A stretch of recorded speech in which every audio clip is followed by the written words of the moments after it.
Bernstein. I'm the president of the association. I've been active in the fields of the irrigation since 14 years. I live and work in France, and I'm a managing director of the company Netafim, the irrigation company Netafim in France. I am truly, I see the list of the people. I see people keep on coming. I'm truly happy to see so many of you joining us today. On behalf of the board and on behalf of my colleagues in the association, I'd like to welcome you all and to members and visitors. I hope that you can have an interesting, beneficial and enjoyable session today in the forum. I'd like to start before beginning the forum. Maybe I'd like to start with a few words about the horrible situation and the war in Ukraine. I feel that one cannot ignore the situation. Fear and worry grip our hearts and minds for Russian invasion to Ukraine. Our thoughts go to the citizens of Ukraine. These hard times. European Association and also as a citizen of the world, I would say, we send our hopes and praise and support to the people of Ukraine, and our humble call, I would say, to spare no efforts to win peace, to come back to negotiation, and diplomacy as soon as possible to end this act of violence, which take the life of many innocent people today. I've seen an outpouring of support from many of our members, our friends, and our companies outside in our communities. And the only thing I can say is thank you for providing hope and strength and for standing together for good. And we're here for good, and we're here together to continue joining forces and secure food production, secure livelihood in the cities, using our unique expertise, our experience in sustainable irrigation, contributing to do better for all. This is our first forum this year, 2022. More forums will follow. While the association is growing, we've decided to present more and more opportunities to meet, more forums to be presented, more forums dedicated, forums for special topics of interest. Today, as you all know, we'll open a window to the topic of wastewater reuse. That without any doubt, this topic will change the way we use water, and probably it will change the way we do our business, the sector of the irrigation, in the coming years. Of course, time limitation, we will only touch I would say, the tip of the fork of this topic, but I urge you to, those of you who are interested, if you find this topic important, please join us. To learn more, you can contact the working group of the reused water, the wastewater reused, with Bruno Moll and his team to learn more and to be more active in these fields. Without further delay, let's begin the forum. I see people keep on joining us, and we will start. Flor, you're moving the presentation, right? So next, please.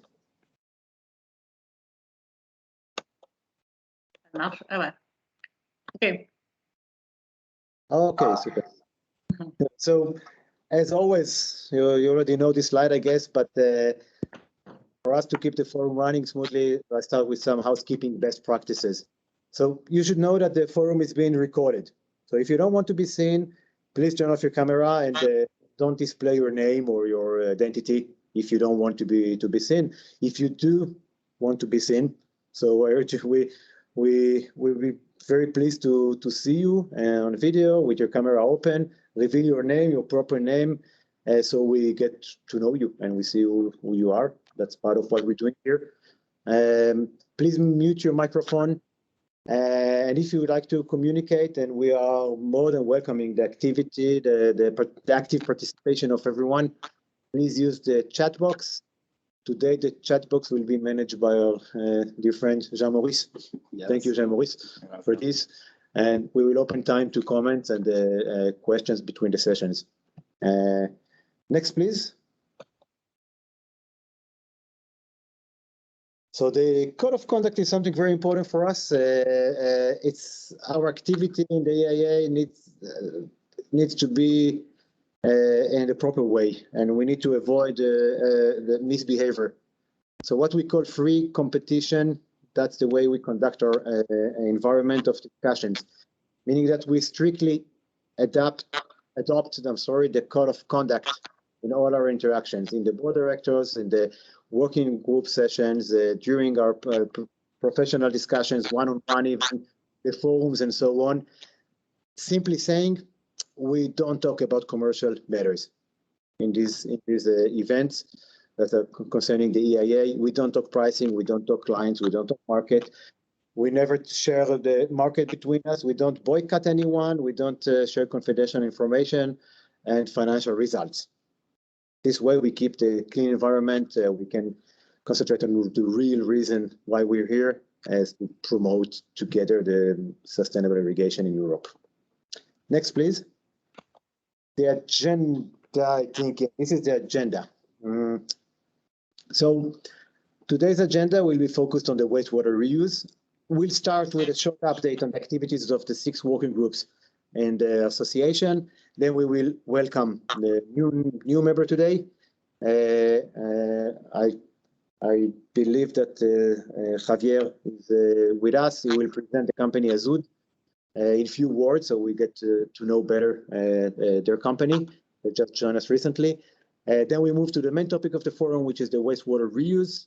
Bruno Moll, ex-INRAE, ex-board member, and today executive advisor to the EIA, will lead this session today. He will open the window to the subject with the introductory presentation of the topic of wastewater. After this short introduction, Bruno will invite our guest speaker today, which is Dr. Christophe Hugi. I hope I'm pronouncing the name correctly. Dr. Christophe Hugi from the School of the Life Sciences of the University of Applied Sciences and Arts, Northwestern Switzerland. We'll talk about Poseidon, a decision support tool that to deal with wastewater reuse. And I hope you're going to find it interesting. Under the topic of the technology and innovation, we have today Jane Gould, the CEO of RDI, Responsive Drip Irrigation. Jane will share with us their plant responsive technology, which is very interesting. This will bring us to the end of the forum, hopefully in time. Then we will have a open microphone session. You may all open your microphones and video and comment freely in the forum. Remember, we love, well, everyone says the same, but we love hearing you. We are here, after all, we're doing this for the benefit of the members. So we are here to hear what you have to say, and we are more than pleased to have this conversation. Next, please. Thank you, Phil. So a short update on our activities. So as you may be aware, since the beginning of last year, we have the EIA actually carries its activities through 6 working groups dedicated to several topics of importance according to our agenda and our roadmap and objectives. Each working group is headed by one of the board members with the participation of volunteering members of the association. I will take a minute to run through the main activities, I would say, that we have in each group, sharing with you briefly. If you would like to learn more on our activities, please don't hesitate. We have a beautiful website today. Thank you for the team of communication. That everything is there. You will find everything. The content is being updated every day, and you can find much more on the website. So the first, if I go from left to right, sustainability in agriculture. That's a working group headed by Julia Geoffrey. I'm not sure if Julia, if you're here. It is about sustainability mainly in the agriculture. I would mention 3 recent activities in the group. First of all, is a continuation. We're building, I would say, a master data list of organizations influencing actors in Europe mainly that we can contact and we can continue we can create relationship with. Recently, we've created a relationship with a coalition called Farming First. That's a global coalition for sustainable agricultural development. And also, I think that you can find it already in our website.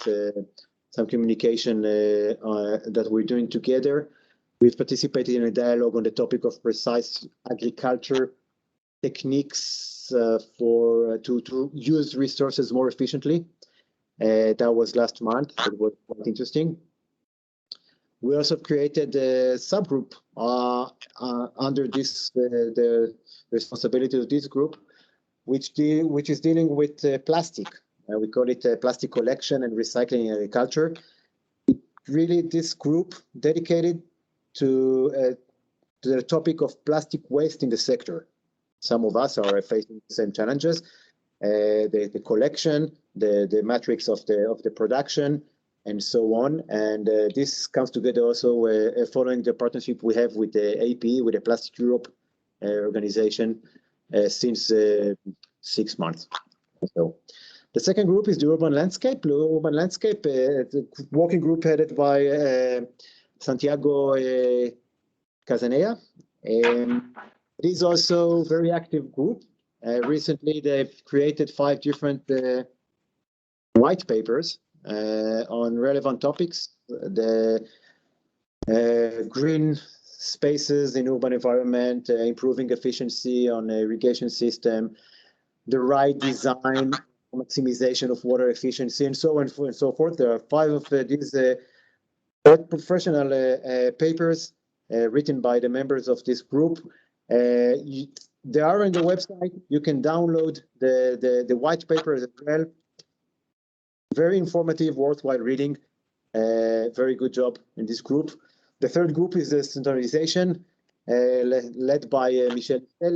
This group is responsible for the collaboration with standardization organizations. It was accepted. We were accepted as the EIA as a liaison partner of the European Technical Committee TC 334 recently last year, and this give us the EIA the unique opportunity to influence key areas for the future of our industry.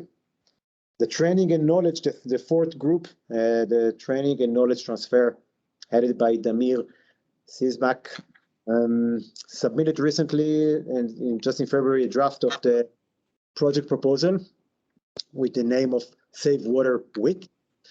We still need to complete it. Where this group is very interesting is they're trying to develop a new platform that promotes training of modern irrigation. I would say technologies that is based not on a classical technical modules of technical aspects of irrigation, but rather focuses on the water saving and efficiency. This model is being built right now. We will need the help of mainly the big players in the market, in the sector, the manufacturer and the big player in the sector, to provide content and to help us to get this up and running. So this will be that's the work that has been done in this group. The Wastewater Reuse group, the fifth one, led by Bruno Moll, they just had a first meeting in January. The decision was to enhance the basic knowledge on the subject. Voila, here we are proposing the event such as today to continue to promote the knowledge on the wastewater, which we find very interesting.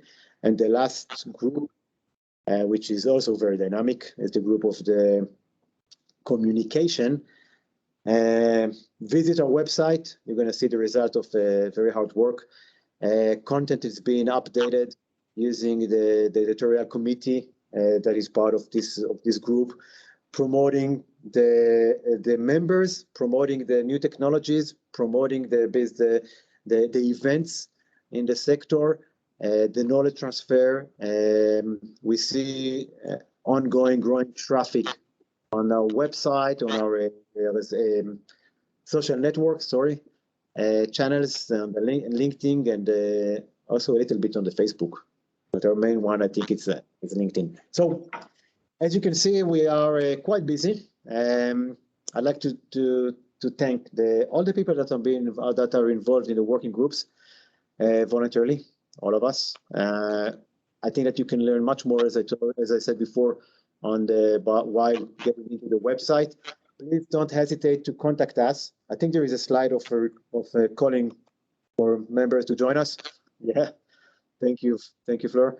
The more the merrier. We will be very happy to get your attention and time and use your experience and expertise in helping us to move forward these topics. So now you know what we're dealing this year in 2022. We're going to continue dealing with the same topics as I was just mentioning before. So please don't hesitate. Contact the communication address, Fleur or myself, of one of the leaders of the groups, as I mentioned all the names before, if you'd like to join and to help us in carrying this forward. So this was my part. Wait a second, this is the last. Do we have more? No. Yeah. Okay. So I leave the stage to you, Fleur, to introduce the new members. Okay. You can hear me? Loud and clear. Okay. So I am Fleur. I am EIA Communication Officer, and I would like to welcome a new member who recently joined the association. It is the company Azud, a Spanish drip manufacturer who joined our association in January. And so I will let Javier Juarez to tell us a few words about Azud. Well, first of all, thank you for our very good welcome. So it's a pleasure for us, for Azud, to start in this association and being part also in some working groups, trying to offer as much as we can. Well, this is our purpose, let's say, the culture of water for the new agriculture. I know we all work in that new agriculture, and it's a concept that we can use, all of us. The culture of water is our claim from the beginning, and I think nowadays we need to pay more attention about that culture of water. And this is well, one example of our let's say strategy to go deeply in that culture, because 40 years ago we also defend that culture of water, but we probably pay more attention or focus in the quality of the materials, the technology, and so on. Nowadays, once we have all that covered, the quality, the service, and so on, now we can, let's say, focus more and more in that culture, in that knowledge, in that transfer of information in terms of technician, growers, and so on. Please, next one. I will be very, very quick. It's a very short presentation just to share with all of you all that we do nowadays in agriculture. Here we just see a picture that we share with all of you the 5 business that we are working on. The first one is a drip irrigation system. The second one is a filtration system. Azud is the only company worldwide that manufactures drip irrigation plus disc filtration system in the same factory. The third business line would be the technology for that sustainable crop nutrition. The fourth line is a water treatment in terms of reuse, desalination, and so on. We start this line for industrial purpose 20 years ago, and then we realized that there is a lot to do in agriculture as well with water treatment, especially in those crops quite sensitive, quite high value crops, we call it. And the last one is the digital farming line. This is something that probably all we are working on it, and what we are trying to offer to our customers is knowledge around all the data that we can manage or we can achieve on the farm, right? It's not about the data, it's about how to use that information. And the next one, I just shared a little bit more information about the suit.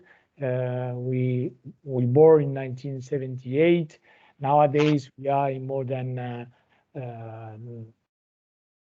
100 countries. We have 9 factories, 7 subsidiaries, more around 500 employees. And I always say that from the beginning, Asud was born in an innovate context. And nowadays we still work and we still focus a lot on that R&D purpose, on that innovation. I think we have, and this is something that I like a lot. One thing is R&D and the other one is innovation. Innovation, we have a lot of knowledge that we can innovate, use it in a different way. And with R&D, what we do is we invest money to develop new knowledge. So it's for us totally different. With this quick and short presentation, I just finished. Thank you for being part. For us, it's a pleasure to be in part of this association. And if someone wants to talk with me with more details about the suit and so on, I'm free, and it will be a pleasure for me. Thank you. Okay, thank you, Javier. Yeah. This is the logo of all our members. And I am going to turn it over to Bruno Moll now, who has been the EIA Executive Advisor since January and a member of the Association Board of Directors for 15 years. Engaged in irrigation research activity with EIA, Bruno focused on irrigation technology, performance, and management, and he is going to present water reuse irrigation. Good afternoon, everyone. One question, do you see my screen?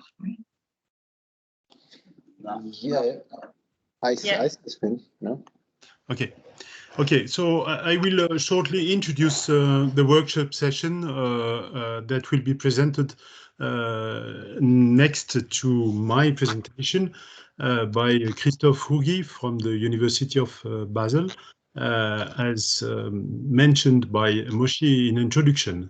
On my side, I will just recall several figures and challenges dealing with wastewater reuse. As introduced by Moshi, we are part of a working group that is today gathering only 5 members, so it's just the beginning of this working group. And I hope that following this presentation, we will have more volunteers to get involved in these questions of wastewater reuse. And the idea of this working group is to try to help the professionals of irrigation to get better involved in the questions of wastewater reuse and to raise the awareness of these members on these issues that are quite complicated. Well, what do we speak about? Well, we often hear about the water crisis, which is not always understood because 72% of the earth is covered with water, but only 3% of this volume of water is available for human uses, for drinking or for producing food and for getting in the industrial process. In Europe, the areas that are living with drought are more and more are no more limited to Mediterranean area and some Central Europe region. But in the recent year, we have observed some drought problem in the Northern Europe, in particular in 2018. that make us aware that these questions is not restricted to southern region. Regarding the drought exposure, about 11% of the European population is concerned, and about 17% of the surface area. This is the exposure to drought. In terms of water stress, these concern about 20% of the European population. Then it is essential to investigate in the possible solution of substitution of water to mitigate the pressure of good quality waters. It is then necessary to reuse or to try to reuse as much as possible when and where it is appropriate already used water, volumes that are significant and provided with a previsible volume and timing.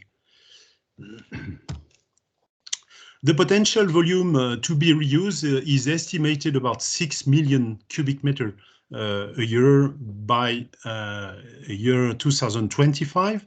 And this will highly depend on the capacity of storage, as the timing of wastewater production is not always fitting irrigation needs, and may increase in the future with adapted storage solutions such as aquifer recharge, which is in the agenda of the recent research project. Water market is fast growing. It is representing about 20%. It is increasing about 20% every year. It is concerning about 9,000 companies in Europe, and about 500,000 jobs, which is really significant. Worldwide, depending on the countries, about 30 to 92% of the wastewater are passing through a wastewater treatment plant. This will highly depend on the countries. And one of the target of the United Nations is to reach by 2030 about half of this percentage of water to go through wastewater treatment plant. Well, the evolution of the trend in treatment technology is progressively shifting from high energy intensive system to more nature-based solution, using low tech as plants are able to grow and to support wastewater treatment without any technology or with low technology, and by consequence with lower cost than the energy intensive system. In terms of cost, for example, a study on nature-based solution conducted in Brazil showed that the cost per person of NBS system is about $170 per person, when the standard energy intensive is about 390, so about 2.5 times more. Today, the paradigm is changing. In particular, one of the question which is raised by the research is the capacity of recovering nutrient from the wastewater, and to extract some chemical of interest. As an example, we have a lot of options. For example, the use of precipitation of phosphorus that can be further reused as a fertilizer, or the recovery of antioxidant from oil extraction sludge. These are two examples of recovery of chemical of interest. The trend is also on the separation at the source, which means separating the effluent at the very beginning of the process, avoiding polluting good quality effluents, As an example, it is very easy to separate yellow water, urine, from wastewater at the beginning, gray water from the brown water. And with this kind of separation, it is possible to reuse easily these precious resources. So many questions are still pending on the micropollutant, and this is one of the research topic that is addressed today, and which is concerning most of the call for research at European level, for example. When we speak about a wastewater reusing system, the idea is to shift from a linear system, as you have under your eyes illustrated, to derive resource before disposal in the environment and turn waste into resource.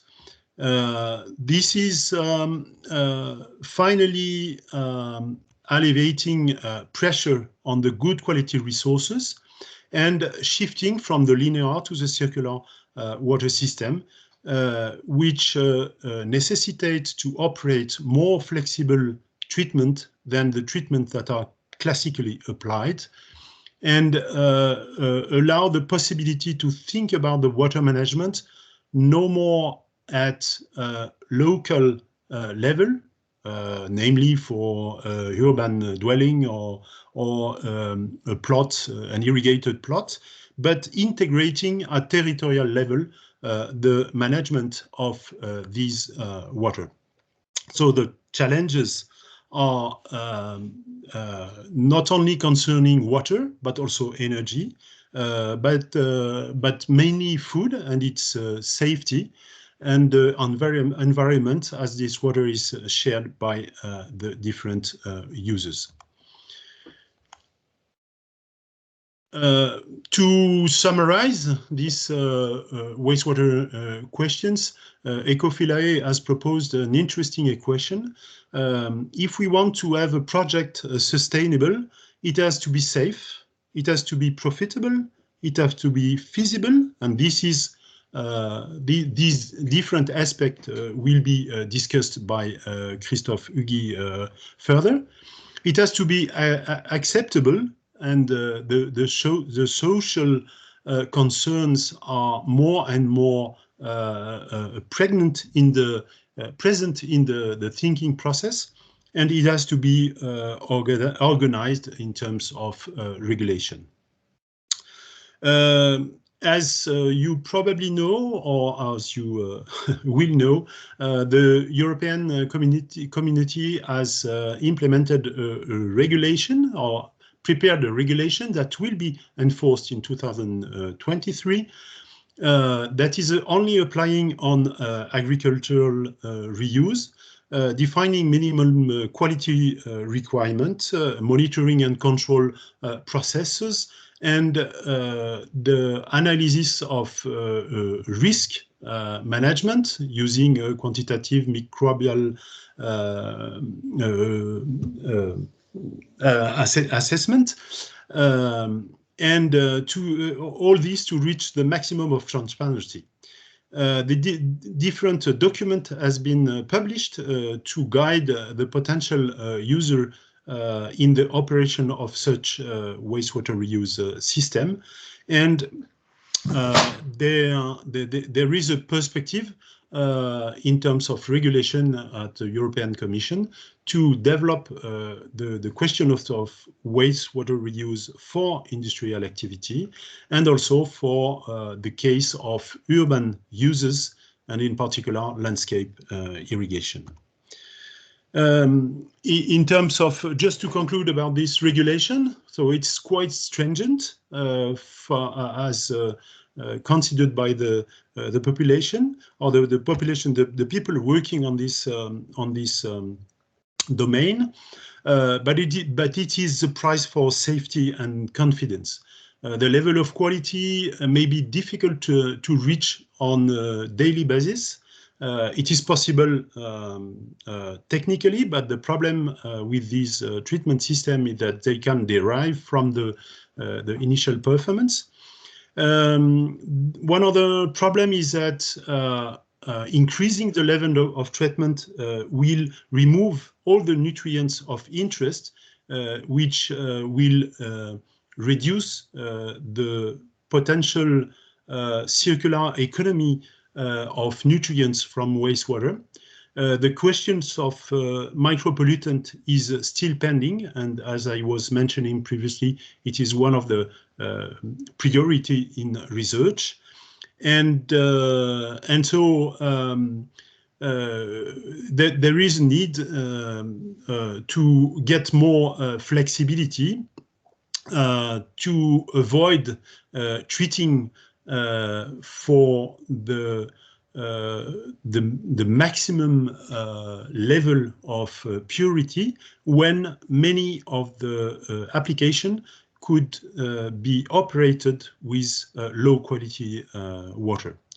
And also this, as I was mentioning previously, this regulation is not anticipating any potential separation of effluent, which is a pity because it's probably the better solution to recycle nutrients. Just to give you an example, recovering nitrogen from the urine may save about 30% worldwide of the nitrogen which is applied on the plant, with a cost in energy which is about 10 megawatt per ton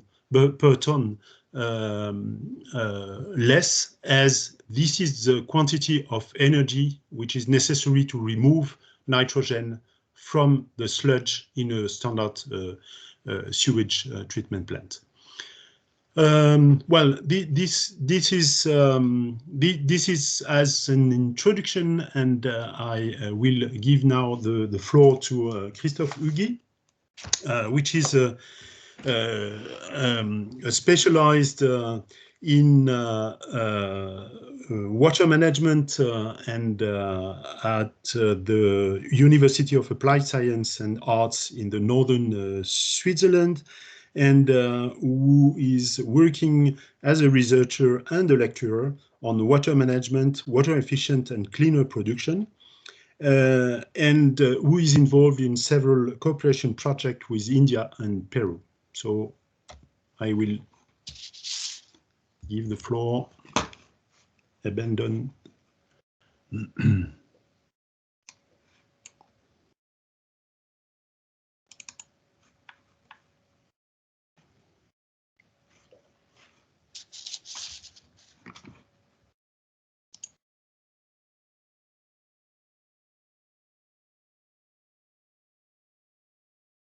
Good afternoon, everybody. Can you hear me? Okay, this seems to be the case. Thanks very much, Bruno, for the introduction. I try to share with you.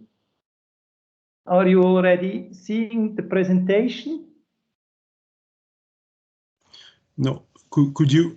We don't have it in full screen. Oh, okay. Did you put it in full screen?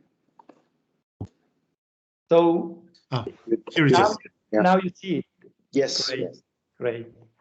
Okay. Good afternoon, everybody. I would like to welcome you in the name also of my colleagues and especially of my former PhD student, Emmanuel Oertle, who stands at the beginning of what I'm going to talk today about, the Poseidon decision support tool for wastewater reuse. But then also Dieter Mutz, my colleague, and Mirko Blaser, who is currently working with us on the web-based implementation of the Poseidon tool. But let's start with my presentation. So first a little bit about our Institute of Ecopreneurship at the University of Applied Sciences, Northwestern Switzerland. We are located near Basel, and we cover more or less the entire life cycle of technologies from proof to concept and the valorization and monitoring and evaluation of such concept. And one of our main focus is in water technologies, but we do also remediation technologies or renewable PV technologies. So we have multiple laboratories equipped with state-of-the-art analytic instrument, and we run a process technology center with a pilot wastewater treatment plant. More or less, the wastewater stems from our students, and we can more or less build treatment trains to treat this wastewater to different level and make sure that we can eliminate most of the pollutants and also try to rearrange treatment trains to best suit the different type of wastewater. And then obviously we do what I will talk today with you is we do water reference frameworks, indicator system and decision support tool like the Poseidon. So I would like shortly make an introduction to water use. You have already seen before, the speakers before, you have seen why water use is important, and I will only touch upon this shortly because most of this has already been elaborated quite exclusively or comprehensively, sorry. Then I would like the main focus to be on our decision support tool, Poseidon, and then finally with a short conclusion and outlook. And I saw Mirko is here, and he might give you a short introduction to our web-based tool.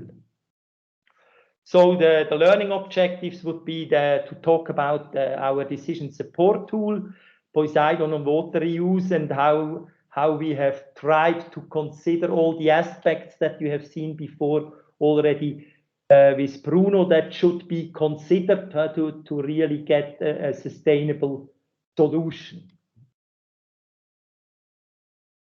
So the growing water crisis, you can show it differently. Bruno has named the numbers. There are obviously also maps where you can see where you have extremely high baseline water stress, and obviously we know all the countries there, and they also do quite a bit. When you think about Israel, they are pretty much leading in wastewater reuse.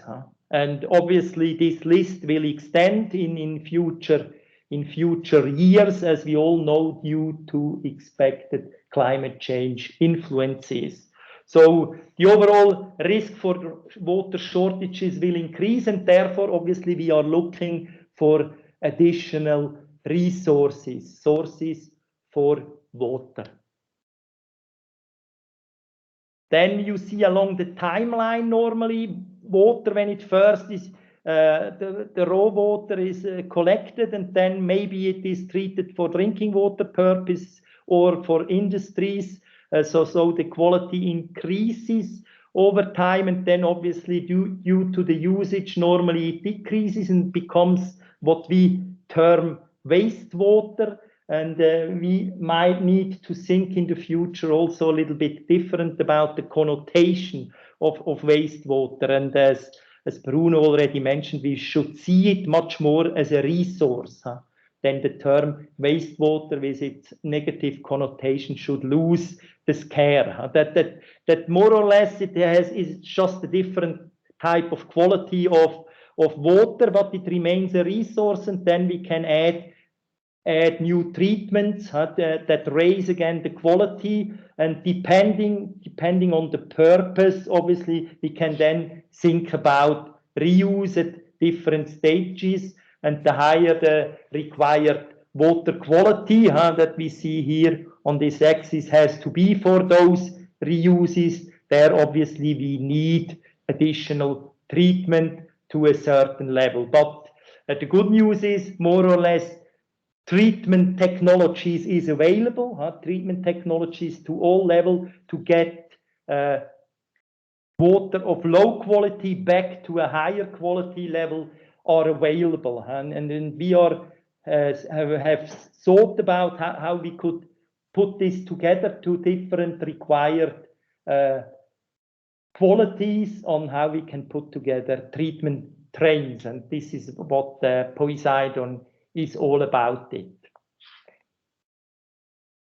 So when we talk about reuse, obviously we can differentiate a little bit about the direct reuse that we will mostly talk about in my talk, where it really you make the water fit for purpose again to use it directly. But then you can also think about intentional indirect reuse. What would happen if you use the wastewater for groundwater recharge? That was already also mentioned before. Or unintentional indirect reuse, you would talk if you just give the treated wastewater back to a river and maybe later downstreams you use part of this water again.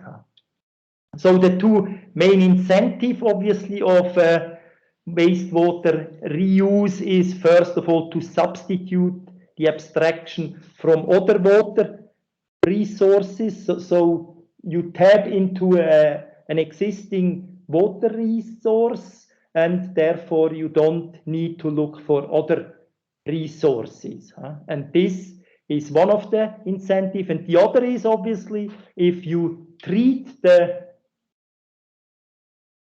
water that is polluted to a certain extent, you avoid polluting the environment. So along those lines, we are thinking now when we look at the level of treatment that is already mentioned, we have like primary treatment, like a simple sedimentation, secondary, tertiary treatment, or even quaternary treatment. We have those treatment trains, and obviously the higher the level of treatment, the more potential reuse options there will be. So currently, if you just have a primary treatment of urban wastewater, then obviously there will not be any recommended use. And that is also discussed in the new safety regulations, obviously for what type of, depending on the treatment, what type of reuse options can be considered.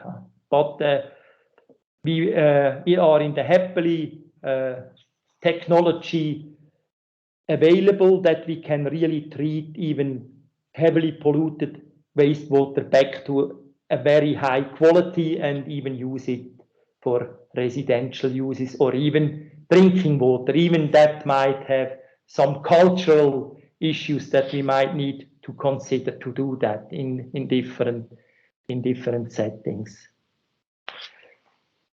Unexpectedly, other countries, not just the EU, have already thought about tapping into these resources, and here you see more or less for the different type of usage what different countries have already regulated to a certain extent, and unsurprisingly, most regulations are around agriculture, very similar what the EU safety reuse regulation now tackles. But then also the landscape irrigation, obviously aquifer recharge to a certain extent is also tapped. And indeed, we need regulations. There is a need for regulation if we want to reuse treated wastewater. So there definitely needs to be a framework under which those countries can act, and also to assure that your proposed option is not only feasible but also from a legal aspect can uphold what is required. So legal requirements can very much help to support the reuse and are important issues. Here you see what we've already also discussed, that the main focus obviously is agricultural irrigation, landscape irrigation, and then industrial reuse. Those make up like three quarters of current reuse. And therefore, it's not a surprise that the focus is on those reuse options mainly, and that we need to think closely about those first, because they have the largest water demand. And we need to look always at the supply side on the one hand, what is available, but then also on the demand. And in the best cases, the supply would directly cover all the demand. Ultimately, it needs also from a financial feasibility, that was also mentioned from the sustainability of the solution. Therefore, we might need to compare it with other options to tap into water resources, like, for example, from the oceans. Because, as mentioned, we have water itself on a global scale. We have more than enough water, but as mentioned, obviously, most has quite a high saline content. And therefore, obviously, this water would also need to be treated to be fit for purpose. And this is attached with a cost. So therefore, we, from a financial perspective, we have to compare what it would cost to treat ocean water to the certain level. And there we are around, as we can see, for the different treatment options, we are around $1 to $2 per cubic. And so this gives us a baseline on where we have to deal and what we have as a benchmark, as a financial benchmark. But let me now talk about the Poseidon tool. So the objectives are to have a free decision support tool that allows pre-feasibility studies about the option of water reuse.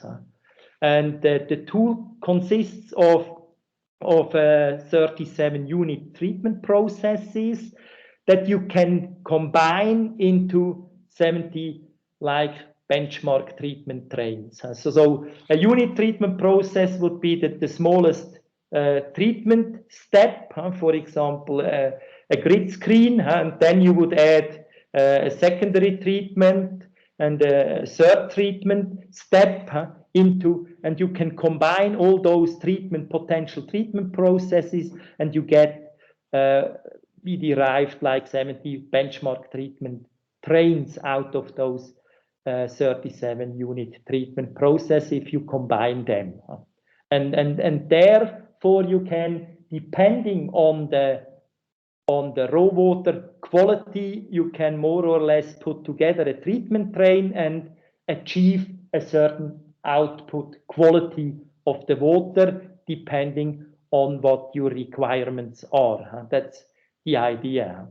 And so then the tool also contains water quality standards from different countries, what is required, as we have seen, and it has also typical wastewater qualities from wastewaters from different countries, from different backgrounds, that you see what do we expect from pollution inside different wastewaters. And then, more or less, for the treatment trains, the removal performances of 12 pollution parameters are included, and the life cycle cost of those treatment trains.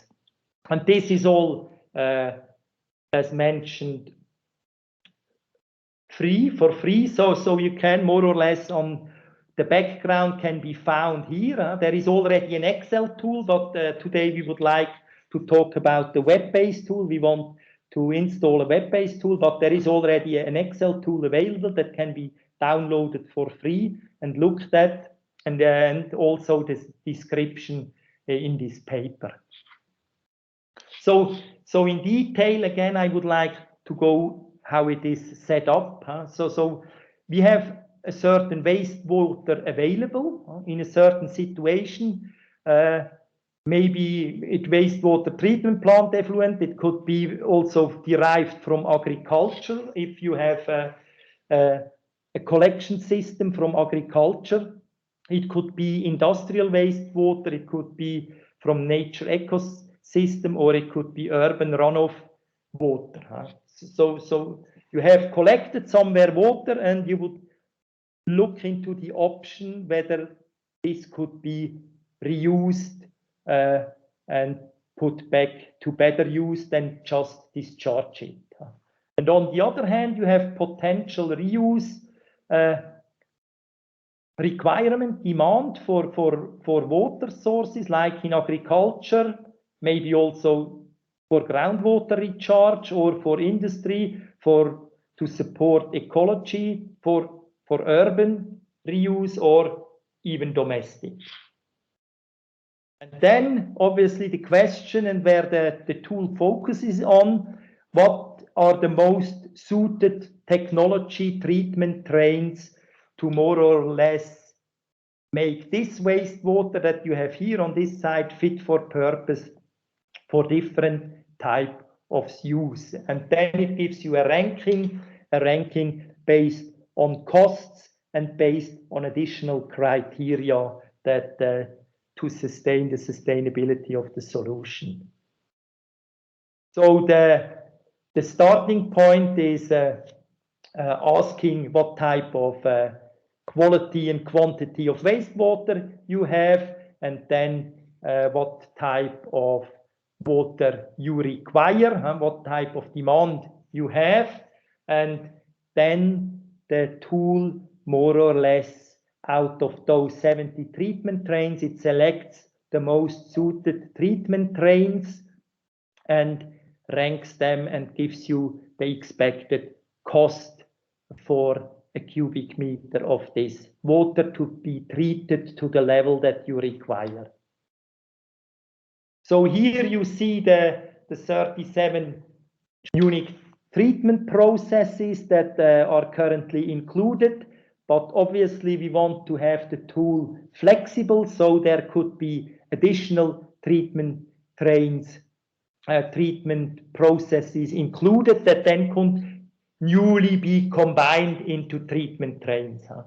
So you could pick out the bar screen as a primary treatment, then add an anaerobic stabilization pond, and then you put an advanced oxidation process, and then finally you add disinfection, and then you could see this combination, what you expect from this combination for removal of pollutants depending on the input wastewater, then along those 12 pollution indicators that are included, this combination would be screened and there would be an elimination calculated, and depending on the input wastewater and the elimination factor, it would give you a certain quality of output water, and that quality would then be compared with the requirements of your demand.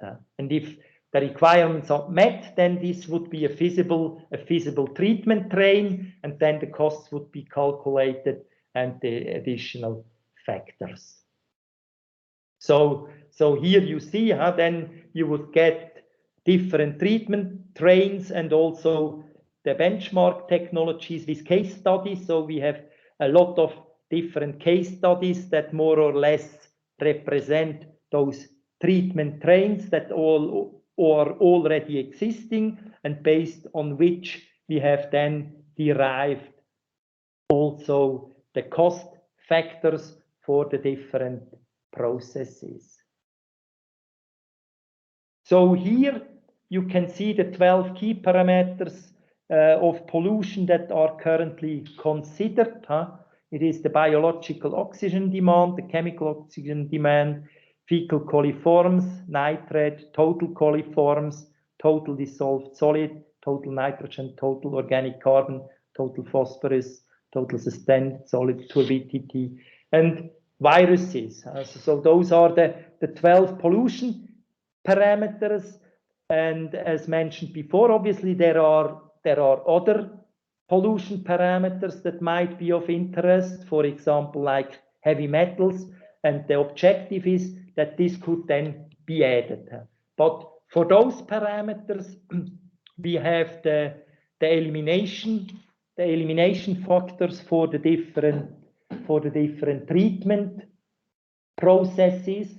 For the unit treatment processes, we have the elimination factors for each of those 12 parameters included in the database. So there we would use those to collect the final efficiency of the treatment train. If additional parameters would be added, then those elimination factors would have to be put also to the different unit treatment processes to make it feasible.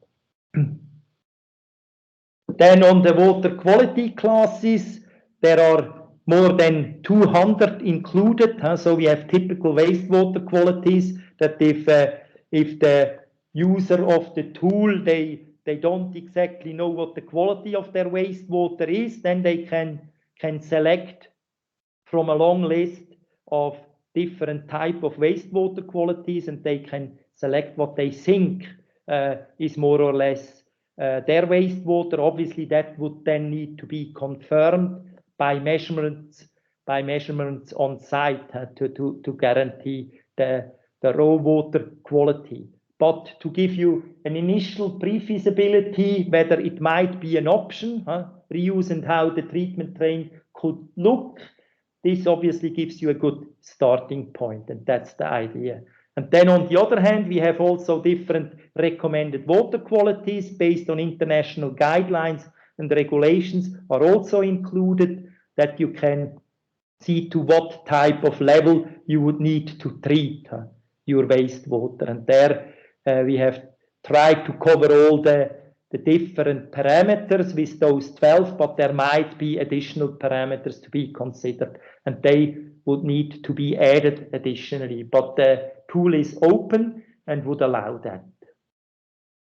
Then obviously, ultimately, it always comes to costs. So we have also included a cost estimate for the technology, and it should be able to give you more or less a rough estimate for any location in the world. So we have put in, you can work with local currency and exchange rates, and we have more or less the cost components included. The construction costs, you can change the land costs, obviously, and then also put in the energy costs per kilowatt hour, and then based on that, it would more or less estimate your life cycle cost to run your treatment train, and an estimate what it will cost you in local currency to reclaim 1 cubic of this water. And planned in the future, but on the Excel version already implemented is also the distribution and storage costs. On the web-based, we've just focused currently on the treatment train, but not on the storage and distribution. But this obviously have to be sought also if you look at the whole new system. Additionally, then we looked at other criteria, as mentioned before at Bruno's speech. If you look at the sustainability of the solution, obviously also the technical feasibility has to be taken into account. So we have additionally to the costs and the treatment efficiency that are obviously the basis for such a system, we look at additional criteria like the technical criteria.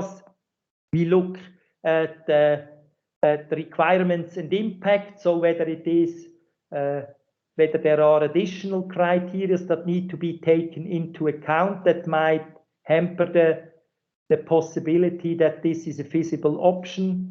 Then the normalized cost will be here included that we have calculated, and then an overall score is calculated for the treatment train.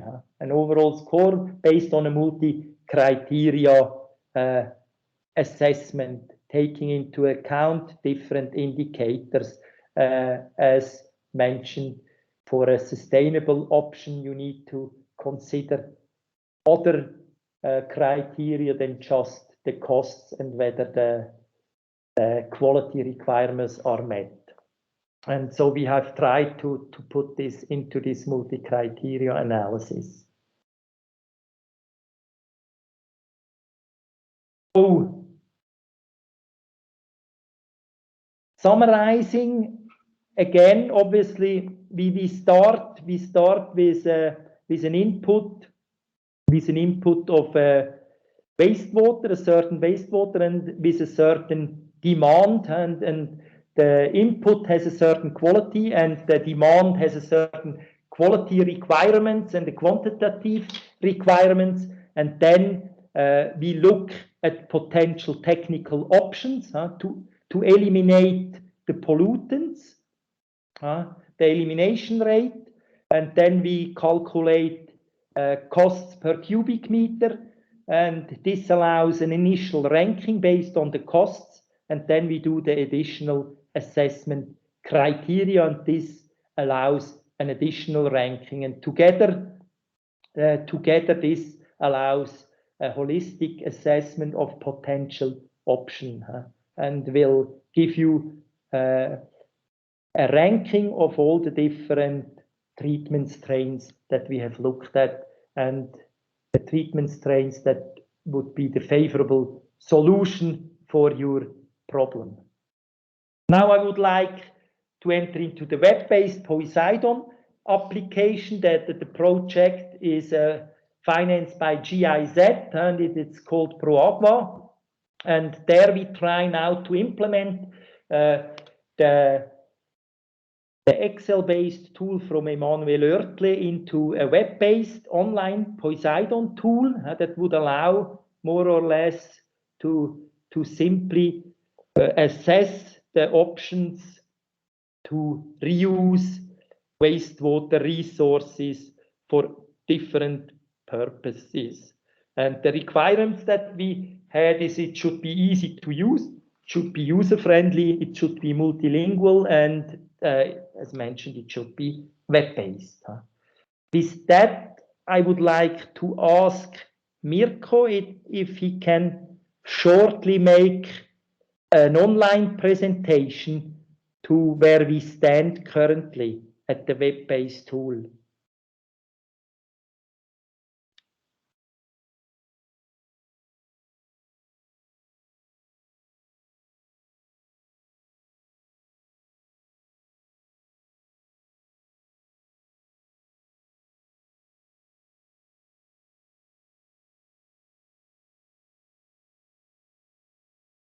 I can't hear you, Mirko. Oh, okay. So what do I need to do? I need to exit, as it seems. How do I do that? Just a second, we're working on it. I don't.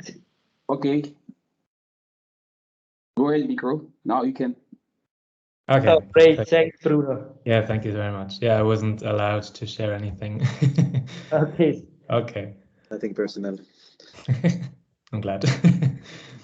Okay, so I will share my screen. There. So can everyone see my screen now?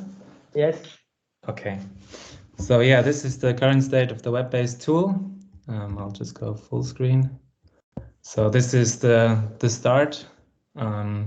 If you go on the homepage of the tool, this is just a short explanation of how the tool works. So it's like how the algorithm works and a short reference. And then this is like the learn page of the tool. So you can learn about the tool and learn about all the possible qualities and unit processes and treatment trains. So these are just a list of all the water qualities Christoph just talked about before. So you have a big list of all the over 200 water qualities that you can sort through, and you can see all the quality indicators that we already talked about. So we tried to add all the numbers to all the qualities. For some, we didn't have them. And also for simplicity reasons, we decided only to add 6 indicators for this tool, not 12 like in the Excel tool, but this is all, we can all implement even more as time goes by. So this is the overview of the qualities. Then you have a little overview of the unit processes. So yeah, it goes from the simple bar screen to all kinds of biological and chemical treatments. And here for every treatment, you can see how much percentage of this indication will be removed. So for example, the bar screen will remove like 2% of the total suspended solids. This is all just an average number, of course. Actually, we work with minimum and maximum, but we're just working with average numbers here in the tool. And then here you can see the evaluation criteria. So this is the rating more or less of the unit process. And then you can look at the treatment trains, and here you have all these case studies of the treatment trains. That's the 70 treatment trains Christoph talked about before. It's only 50 or okay, I'm not sure. So here we have all the treatment trains, and here you can see how the unit processes are added together. For example, so this treatment train is actually just a combination of these 7 unit processes. Yeah, so this is the whole overview and the learning side of the tool. And once you kind of understand all of this, you can make some use of the tool. So here, this is just like a wizard, actually. So you can start by selecting a country and the currency.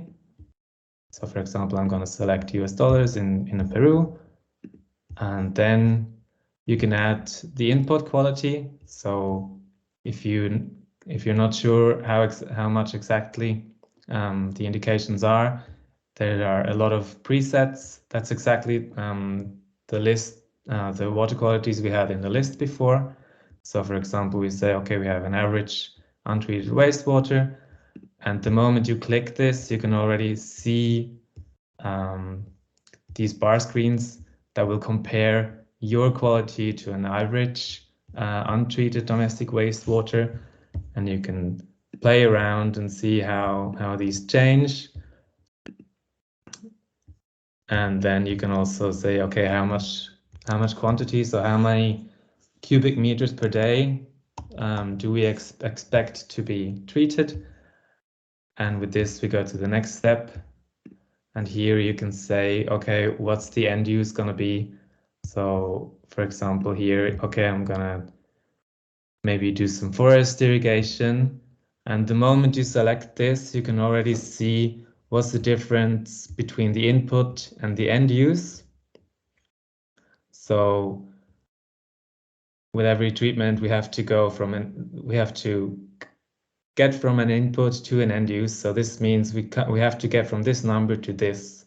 So the goal is to get rid of all this in between. So here as well, you can just play around a little bit, see how the numbers change. And every time you choose, you can see how the solutions are going to change here. So for example, now it's all sorted by price. You can say, okay, I'm more interested in the rating. So the solutions will change based on this preference. And you could also go back and say, okay, no, I need even more water. You can go 20,000, then you can see maybe how the prices change. Or maybe you can say, okay, I want to use the local currency, and then you can see how the solutions get calculated in the local currency. And yeah, that's more or less it. And if you want to see more details of the results, you can just click here, and then you have a big detailed list of the results. So this is much more detailed cost And you can even go further and say, okay, I want to even see like how many hectares of land are required, how much energy in kilowatt per hour per year, kilowatt hour per year. You can look at a lot of data. I'm sure a lot of you are interested in that. And yeah, did I forget anything, Christoph? Maybe of course, it's bilingual, so the whole tool is available in Spanish as well. And yeah, and it's web-based and it's open, and we can share the link and everyone can have a look at it. And we're very interested in feedback. No, thanks very much, Mirko. I think that was nicely told what the tool is about it. So it is about type of learning pre-feasibility study that should allow you to get quickly an overview whether there is an option to use if you have identified a wastewater source, whether there is an option if you have a source and you have a demand, a certain demand, whether what you can expect and what it would mean if you need to set up the treatment. Very often you have partially treated wastewater, especially in European settings. Most of the wastewater needs to be treated to a certain standard. Then it would allow you to add additional treatment steps to get to the final requirements. So what you see here, the requirements would be the end use in red, and obviously the raw wastewater would be the blue bars, and then you need, with your treatment trains, you must make sure that you reach at least the red bar, even better. Some treatment trains obviously would surpass that and would give you even better water, but then obviously the costs also will increase. So this tool allows you then to rank all the potential treatment trains and shows you the minimal costs when you rank it according to costs, how this treatment train would have to look like and what it would be consisting of. And you could also then look at all the settings and underlying assumptions. So the idea is that it's very transparent. Everything should be clear, also where the data is derived, and that it would give you a good overview and initial, allows you to very quickly get the feeling on how a potential treatment would look like, that you can achieve the required quality of your water, and what this would look like and what would be included in that, from the land requirements and also from the electricity demand and all this, and the expected costs for this setup. So I don't know whether I've answered the question from Moshe Bernstein. Yeah, this is me. Anyway, my microphone is open. Thank you very much, Dr. Ugi and Mirko, for your presentation. The question that I raised here is actually about the users. Like this tool, this simulation, is aimed to which profile of users you're looking for? Because I'm not going to get into the web to design my little system of wastewater treatment, but I guess that you're aiming to municipalities, to decision makers, to whom? Exactly. I mean, first of all, I would expect that everybody who has a wastewater could look into the tool. If you have wastewater, you could look into the tool and see whether there is an option to broaden your value chain. Because then, as we mentioned, we should not look at it as wastewater, we should look at it as a resource. So you would look at, can I broaden the value chain by making my water fit for purpose for any potential user? And then you could market it more or less. So if you have a wastewater stream that you treat to a certain level, you might look, can somebody use this wastewater stream and might even be interested to pay me something for it? Then I would expand my value chain. Yeah. On the other hand, obviously, everybody who needs a water source could go and see, okay, I have different options. And in the beginning, we never think of wastewater as a resource, unfortunately, and we hope to change that.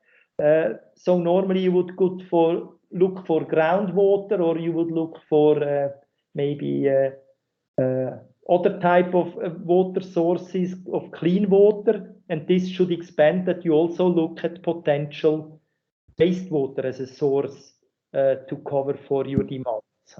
So, thanks for the answer. Maybe I will refer, because the time is running out, to the question of you, Bruno. You raised a very good question here, but the relationship, how this model relates to the irrigation sector, because at the end of the day, the way we see our part, because this is Irrigation Association Forum, the way we see our part is at the end of the chain. We're going to use whatever water will be provided. We're going to use it for irrigation. Are there any considerations for the type of irrigation, for any consideration that we can take as an input for the future while doing irrigation with wastewater? I mean, this will be most likely one of the main focus to use it in irrigation, in agriculture. As I've also painted out, more than half of the current usage is going in this direction, and it's probably more likely to go even more in the future. Therefore, obviously, this is one of the main focuses, and it needs to be looked at very carefully. Also, as mentioned in the overall sustainability, the safety, that the safety be guaranteed and the quality can be guaranteed, and there might then also be additional parameters that we might look at, because if you use it for irrigation, the nitrates might not be such a bad pollution compared to others like heavy metals. So you might be much more concerned with those. And definitely the irrigation link there, you obviously need the distribution system. The distribution system will play a role, obviously, and you might not be able to use all the irrigation system. If you have just an open channel flow, then it might be easy, but if you use sophisticated, high efficient drip irrigation, then you might have higher requirements to certain pollution parameters, because you don't want to clog your system. So I definitely agree on this. Currently, the web-based tool would only accommodate the quality requirements. You could accommodate for that if you have the requirements from this reuse regulation. This could be implemented easily into the tool that it would consider, and then you would select those parameters, and we would extend it for those parameters, and then it would more or less give you the treatment trains that most likely are able to fulfill those requirements. Okay. Yes. Okay. Thank you. Thank you very much. One comment on this. Do I misremember? But I think that the Excel version of the tool is accounting for specific plants and specific irrigation technologies and so on. Mm-hmm. Is it the case? I think yes. Okay. And the idea is to have it implemented on the web-based tool.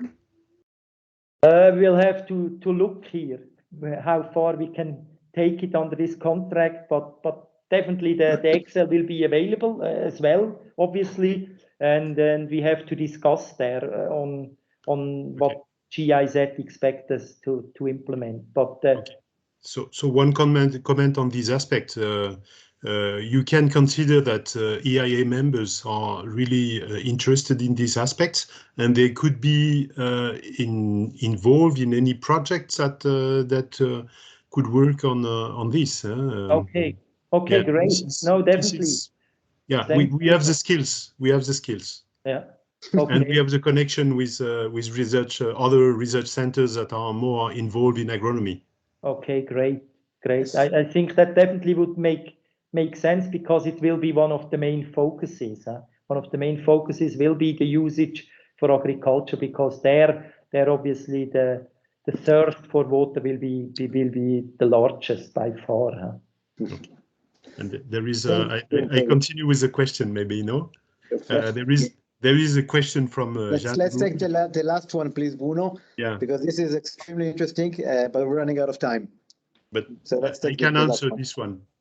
There is another question from Gold. So the question. Oh yeah, I see it. Obviously, the health concern. I think it's a very important issue.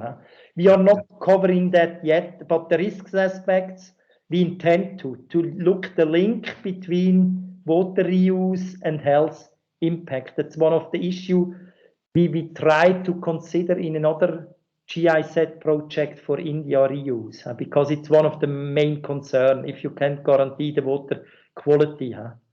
Because then it obviously whether you can see then health impact from the pathogens, but obviously then also from viruses.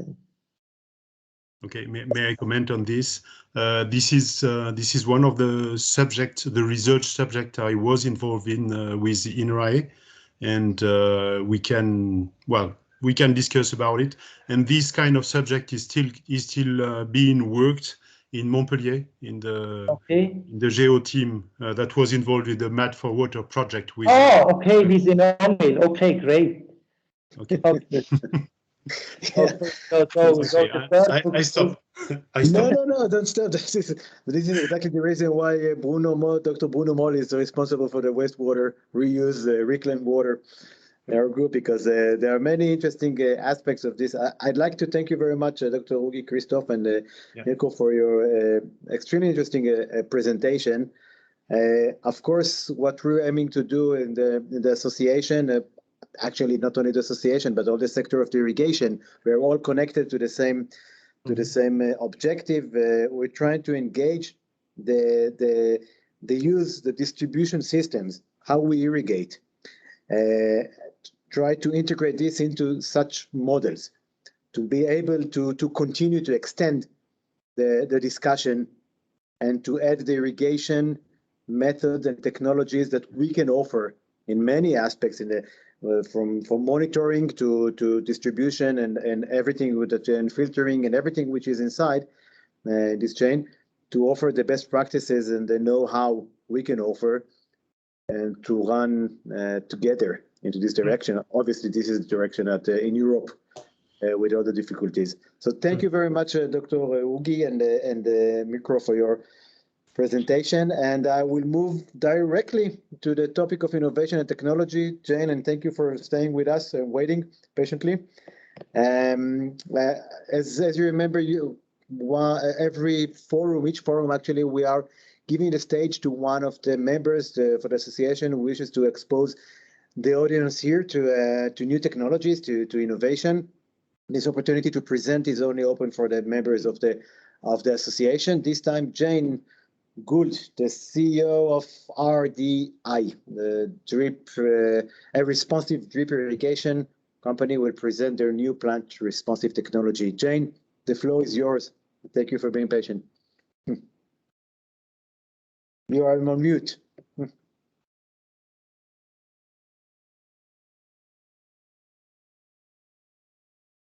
No, still on mute.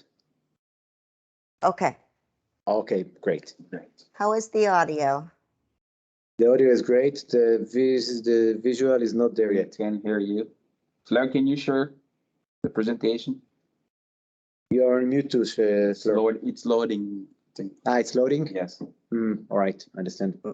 Moshe, since we have extended the time today, and I'm certain that everyone's schedules are busy, I'd be happy to coordinate this on another meeting if that would be better for the attendees that are participating.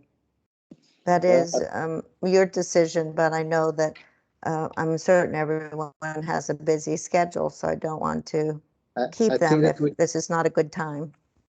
Yeah, I think that this is a Friday afternoon, most of the places here, and I think that we can steal 15 minutes for this, for the topic of presenting your company, and I will skip the last part. So I would prefer to continue and to have the session with RDI, if this is okay with you. Very good. Thank you for the opportunity. Thank you, Jane.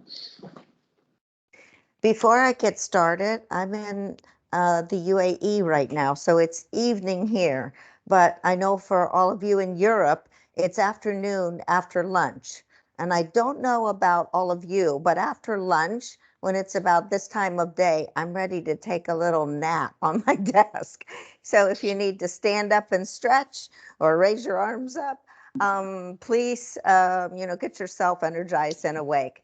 I get very excited when I'm talking about this technology, and it has such an impact, as I believe irrigation does, on what's happening with the water crisis and with climate change. And I believe this group that is involved in irrigation and just what we were talking about with wastewater treatment and reuse, all of these types of actions and technologies are going to be critical to reversing the things that we've done to the planet. So I think it's very interesting with what all of the new innovations can bring to the table and can help reverse what's happening around the planet. So we can get started if we can get the presentation going. There we go. Can we bring it up in full slide mode?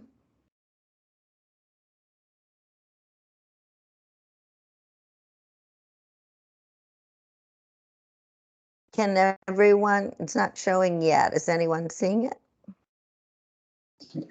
Not yet. Do you have a presentation? Okay. Yes, I have it. Let me. This is giving you time to do your aerobics and exercise, or maybe get another cup of coffee.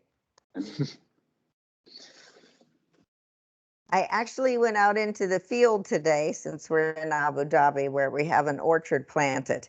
And I came from Florida, where it's very hot, but it was 102 degrees this afternoon in the field. I am sorry, I can't share the presentation in full screen. Maybe Bruno or Moshi, can you try to do it? I have a problem. It's always loading. And The problem is that the file was so big. yeah, I couldn't download it. and I think my computer is not powerful enough. I don't know. Maybe Bruno, you can try. Yeah. I'm sorry about that.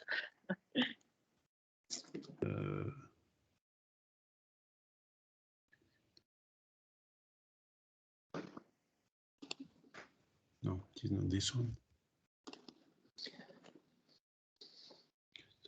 Can you give the Rita, can you share it? Yeah. Yes, I'm sure. Okay. I can present you. I'm presenting? There we go. Oh, you get it. Okay. Who's presenting now? I have no idea. I'm presenting. Ah, okay, you're presenting. Good. All right. Thank you, dear. Is this the right presentation, Rita? This is not the right presentation. Is that the right one? Okay. Yes. Yeah. Can I share it from my screen, or can Rita share it? Can you let Rita share? If you have it, you can share your screen and present it.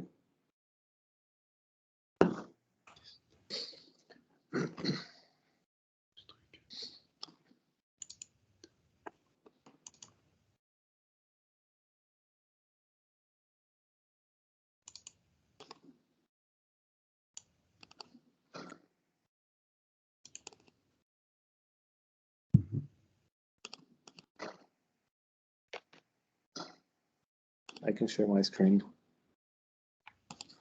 Do you have it? I have the presentation now. Can you see my screen now? Yes. Yes. Yeah. Yes. Yes? Yes. All right. Let me try Okay. to. Can you see the presentation mode? Can you see it? Yes, but it is not full screen. No, that's Now, can you see it? We good? Yes. There we go. Yes, Yeah. Okay, Thank so you. let's work together, Jane. I'm with you. Okay. Okay. If you would This is an image. If you just click on the bar to the left, there we go.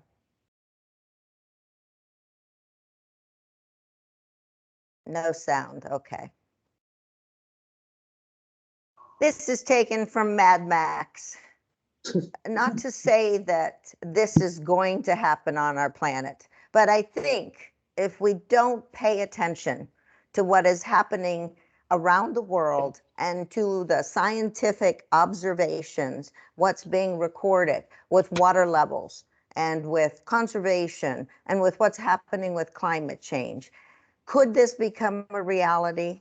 I'm not here to, be Chicken Little and scare everyone, but the reality is I don't ever want to see our planet become like this.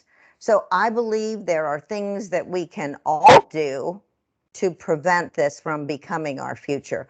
We are an intelligent species on this planet, and we are able to make the adaptations and create the innovations that can reverse what we've done as a species to the planet and can start to regenerate the planet for future generations. We can go to the next slide. That was impressive. Yes. now I woke up. Yeah. Now you have everybody awake. Now you all want to go watch the Mad Max movie.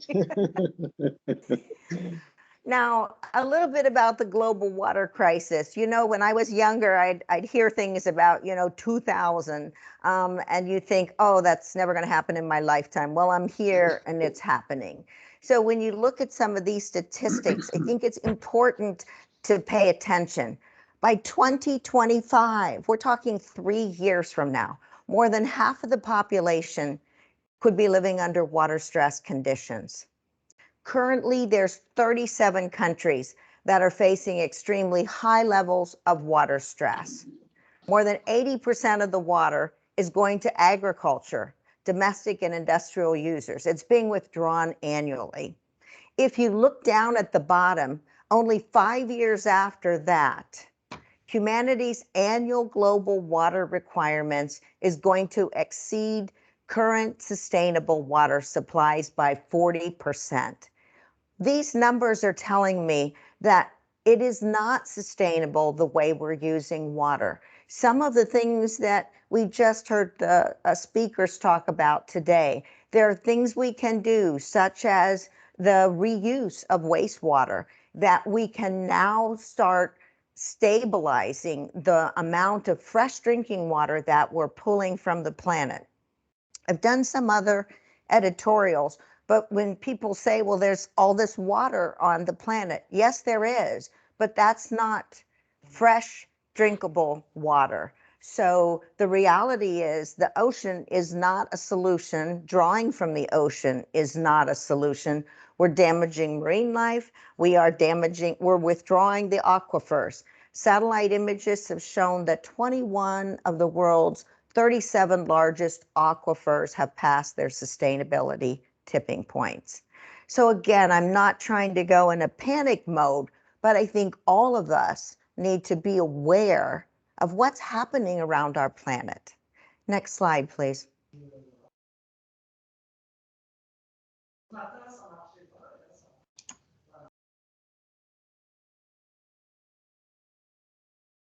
Maybe, there we go. Okay, you hear lots of things about climate change and carbon emissions. And I heard a presenter after a hurricane had come through the US and they had flooding up in the Northeast. And he kept saying, we have to stop burning fossil fuels. The reality is that's not going to happen tomorrow. People just aren't going to turn off their air conditioners and all start walking or riding bicycles to work. So that is a solution, and we're finding alternative measures. But in the meantime, that's not the only source of carbon emissions. There's a lot of things, as the Irrigation Association, as a group that supports agriculture and greenscapes in cities, we can do to make a difference. So some of the other offenders for carbon emissions, we've altered ecosystems. We've removed and burned vegetation. As the populations have grown in cities, we've had urban growth and we've cut down trees and expanded. We've deforested areas to create farmland, which has created another set of problems. Agriculture is directly responsible for 14% of the total greenhouse gas emissions. Deforestation accounts for an additional 18% of emissions. So these are things that we can affect. All of you in the irrigation industry and those in agriculture and landscaping, water managers throughout the world globally, we can make a difference by these things. So mainly carbon emissions have resulted from deforestation, biodiversity loss, accelerated soil erosion, loss of soil organic matter, and salinization. Not only are we damaging the land, we are now polluting the oceans, and we're seeing acidification of the oceans because of the way we are managing agriculture and landscapes with fertilization that is getting into the water tables and running off into our rivers and in our oceans. Next slide, please.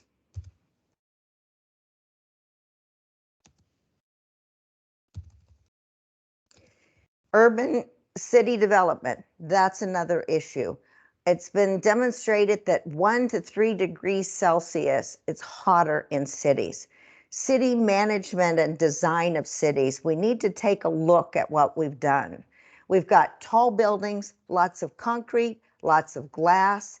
The buildings are close together, so they don't allow the movement of air through the cities.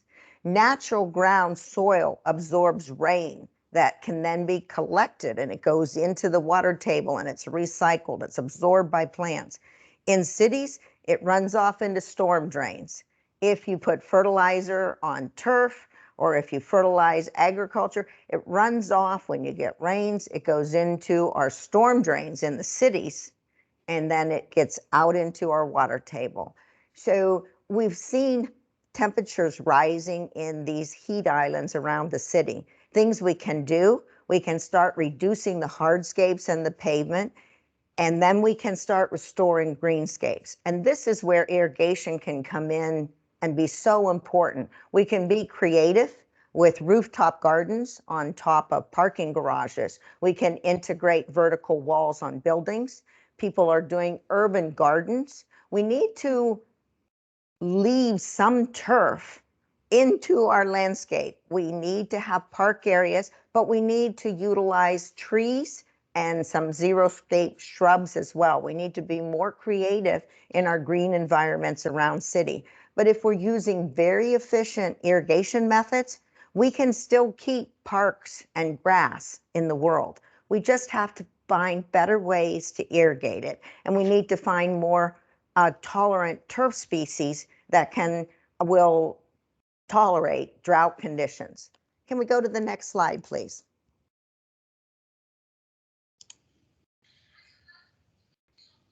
This talks a little bit about a planet in crisis, and I believe that our planet is in a bit of a crisis, and we're rapidly approaching, a worse crisis.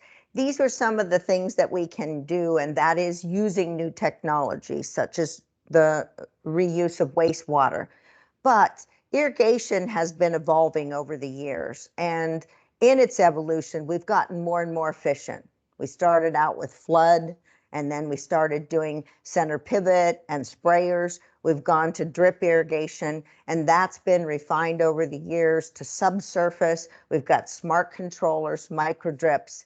There's a new technology out now, and that has to do with plant-driven technology. It is a plant-responsive irrigation system that is subsurface. We've seen dramatic differences in what this type of system can do.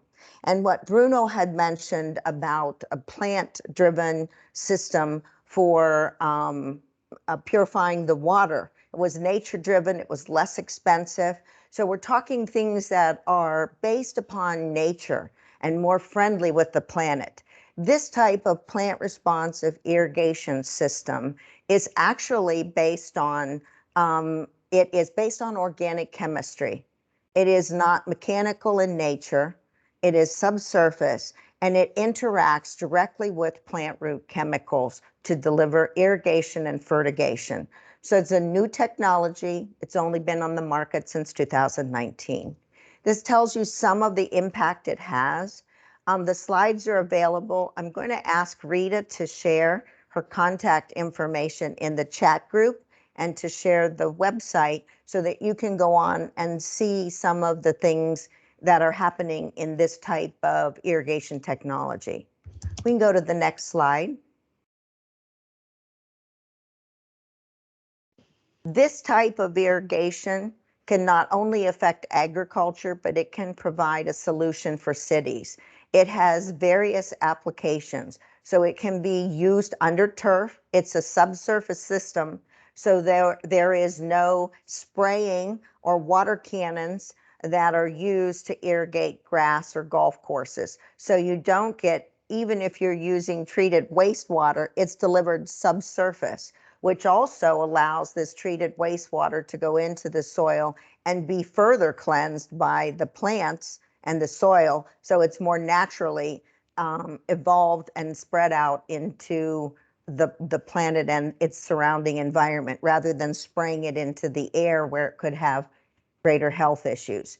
This system will work on rooftop gardens, parks, roadways, sports fields, commercial applications, living walls, residential. It's being used indoors for hotels to introduce more green spaces inside, being used on a soccer field in Portugal. We're using it on a golf course in Abu Dhabi. Next slide, please.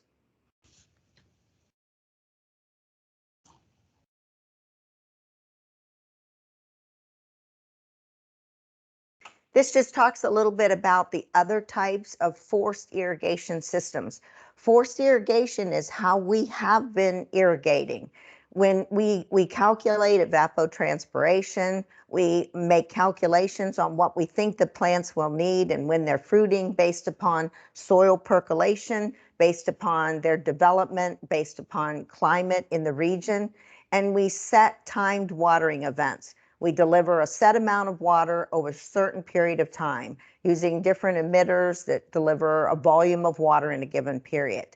Plant responsive technology is different. It's the next generation of water delivery and fertigation delivery. It delivers water, and it only releases the water in response to signals from the plant. We can go to the next slide, please. This gives you just a brief diagram to kind of give you an overview of how the system works.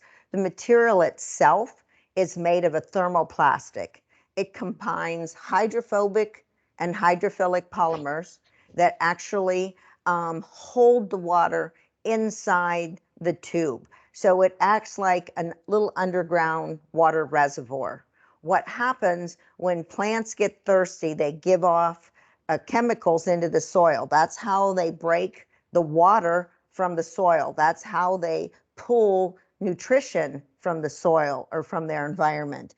These chemicals interact with the polymer in our tubing and allow the water to free flow because they have a stronger affinity to the water molecules than our hydrophilic polymer. So in that regard, we see fluctuating flow rates from this microporous tube based upon plant root chemicals that are dispersed around the tubing material. We go to the next slide. This is an example. We put in plexiglass along lettuce that was planted. You can see the root hairs starting to grow on week 1. As they start to expand, week 2, week 3, week 4, and now you can see them. The white line in the middle where the arrows are is our tubing. It is the plant responsive thermoplastic tube, and the roots are surrounding it. When they want water, then it releases water. We've not seen root intrusion in the system, which is sometimes a problem that occurs in emitters.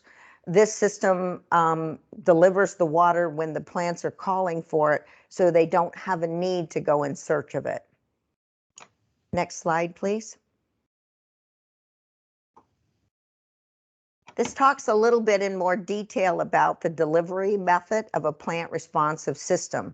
Again, it's this hydrophilic polymer that creates a chemical bond that attracts water molecules. That hydrophilic polymer is what holds the molecules, the water molecules, to it. However, it also allows the water molecules to find passage through the tube. Previously, some microporous material had been used back in the 1970s for subsurface irrigation. However, the micropores are small, and over time they get clogged off and can't release enough water unless you add surfactants or you increase your operating pressure.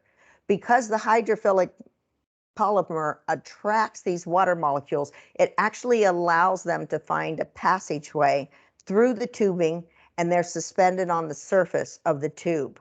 When root exudates give off a chemical, they have a stronger bond with that water molecule, and the water starts pulling through the micropores. Next slide, please.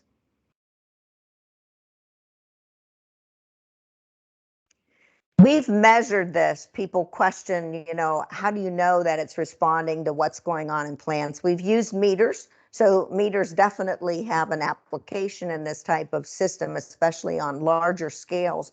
So farmers or large properties that are being managed, cityscapes or apartment complexes, resorts. You can manage your water usage through this. There are meters that are out there that will monitor the water usage through the irrigation system in 5-minute increments.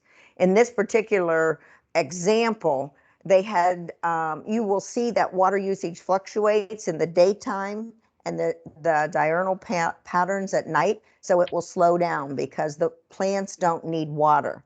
On one plot that was a test plot, we saw a big spike in water, not huge, but it was enough that it brought concern that maybe there was a leak or someone put a shovel through the tubing. So we actually checked to see what happened on the property, and they had mowed the grass. After the grass got mowed, it was like a trauma to the turf, and it pulled more water for about 4 hours, and then it dropped back down again. So the plants are definitely sending out signals when they need water and when they don't. Next slide, please.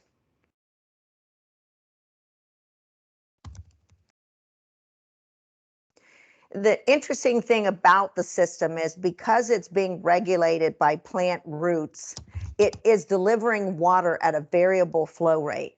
It's happening around the rhizosphere of each plant, which allows a very interesting combination to allow biodiversity in a very close environment without hydrozones. So you can take and irrigate the trees in this, the vines in this field in a sunny area, or that have higher grapes, a higher amount of produce on them, might need more water than another one that's in a shady area or that is struggling and not producing as much fruit.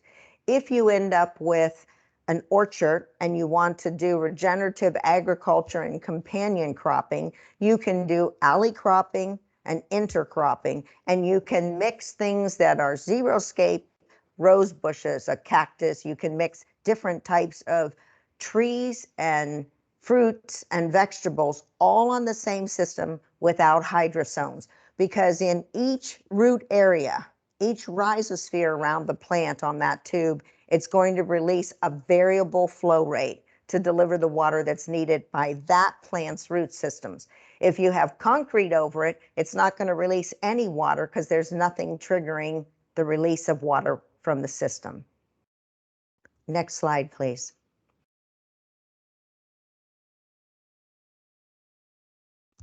This just talks about the difference with plant responsive technology. All the images on the left are actual images from installations and from trial projects that have been done. We're in over 20 countries now, and we're ranging from fertile farmland to I'm currently working here in the desert in Abu Dhabi. We have done projects here. We've just recently opened the Water and Nature Conservancy Center for Global Sustainability, and it is here in Hatem. So you're welcome to check out our website and some of our YouTube videos, Instagram posts. We're on different social media, but please come and visit the center if you have time, and you can see the projects. We're working with other companies and their technologies, a lot of bioorganics companies to improve our responses. Yes, is someone raising their hand? Oh, leaving. Okay, thank you.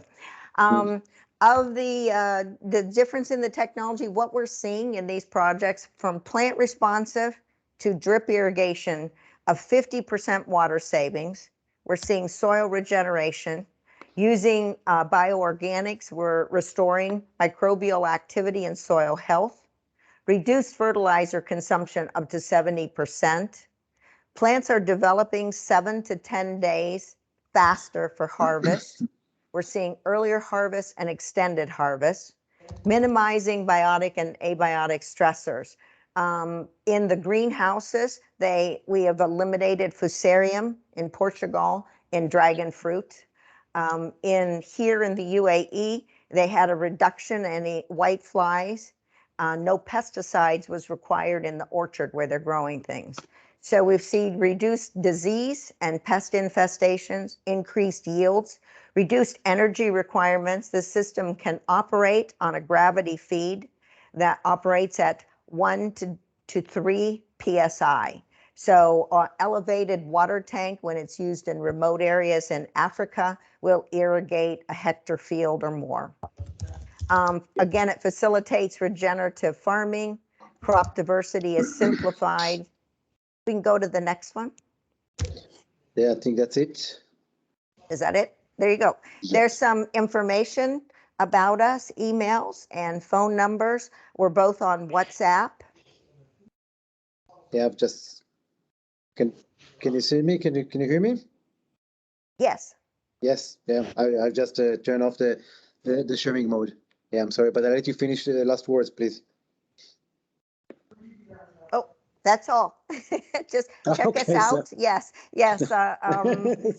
So people can see us on the email, or if you want to see the data on these various projects, or if you'd like to come and visit the center, please contact Rita or myself, or go to our website and send an inquiry.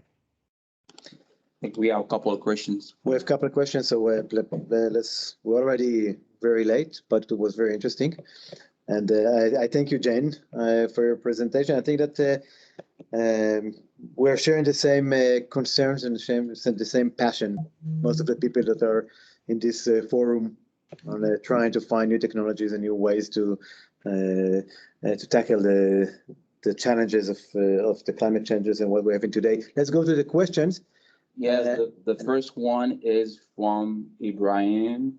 So the question is, please, could you provide the standard water quality for subsurface irrigation and landscape? It is acceptable with low water quality, search TDS 700 PM, BOD 10 ATC to use subsurface irrigation.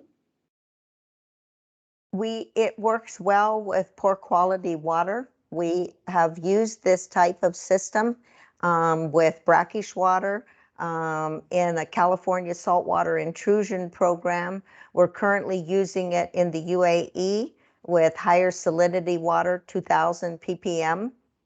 And we're doing more projects here to see what types of vegetable crops and others that we can go from groundwater wells without desalinizing water. So using a combination of some amendments through the system, we are wanting to see how far we can stretch the system, what types of crops we can grow with higher and higher salinity groundwater. Thank you. And the second question, Bruno, you can repeat it. Yeah, no, yeah, thank you for this presentation. It's quite interesting. It raised a lot of questions because as a former scientific, I need evidences and not only affirmation. So Well, I'm not very comfortable with the 50% saving you are displaying compared to drip irrigation. Either if the drip irrigation you are comparing your system to is badly managed, because the problem is that the plants are having their own constraints in terms of sap flux to produce organic matter, and you cannot go against this kind of biological reality.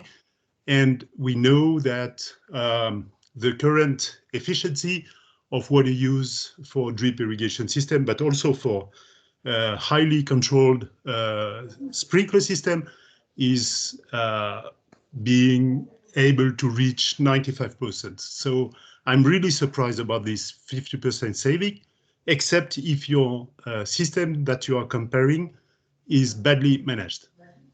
No, Bruno, thank you for the question or comment. And I would encourage you to come and visit the center here. We have a lot of data. We collect data daily on multiple projects and around the world. So not only in one application and against different systems that are using smart controllers or that are being managed by farm managers that have grown a particular crop for years, 25, 30 years in the industry. So we are seeing this even with this. So this is a different method of delivery, and some of it is in that method that makes the difference.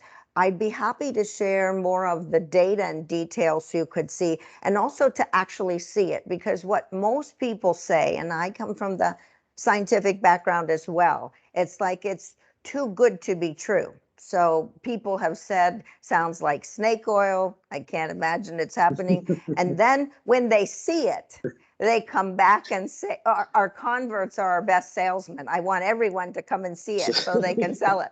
But truly, people that see it, then they just accept it. We did a transformation on a field, 5 hectares, that had not been farmed in the UAE, high salinity. Professor Dekil from UAE University came and visited, and he said, I can't believe you're growing this here. He said most of the people abandoned this land because it was high salinity and they had to remove it and bring in more topsoil and arable land to do it. There was no treatment of this land other than they removed the large rocks. They put the system in with a tape injector about 15 centimeters below the surface. They put a little compost in the path. Then they seeded it with sweet corn. Of the sweet corn, we germinated the seeds with no top irrigation. It germinated from the system. We ended up harvesting those fields.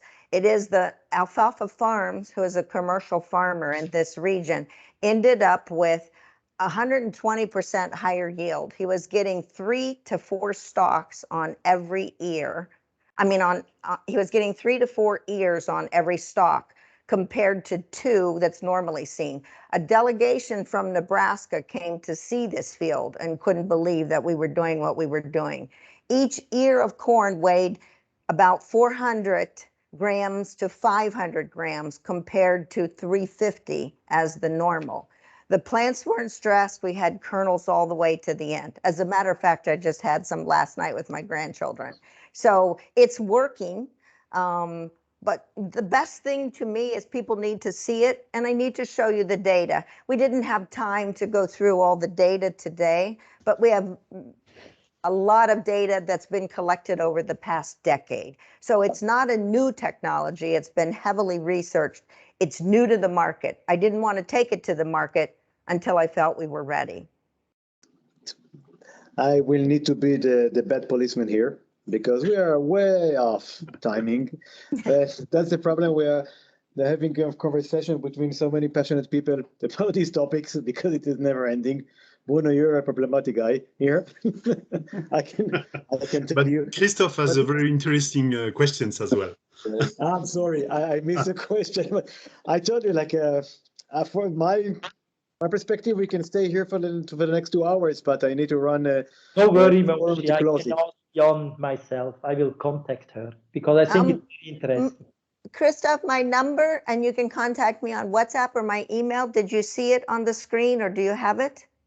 Okay, reach out to me. I'd love to talk to you. And I'd love to invite you both to come visit me in Abu Dhabi. It's getting dark here. I need to turn some lights on. Yeah, no, don't go and turn the light because we are just about to finish. So I want you to stay for the last words. I would like to conclude the forum with your permission. I'd like to thank the participants. We're not going to have time for questions and answers. Please, if there are any questions or comments from one of the participants in the forum, please feel free to contact us directly. We are quite accessible. You can find our addresses and emails and even telephone numbers and so on. So we'll continue having these discussions.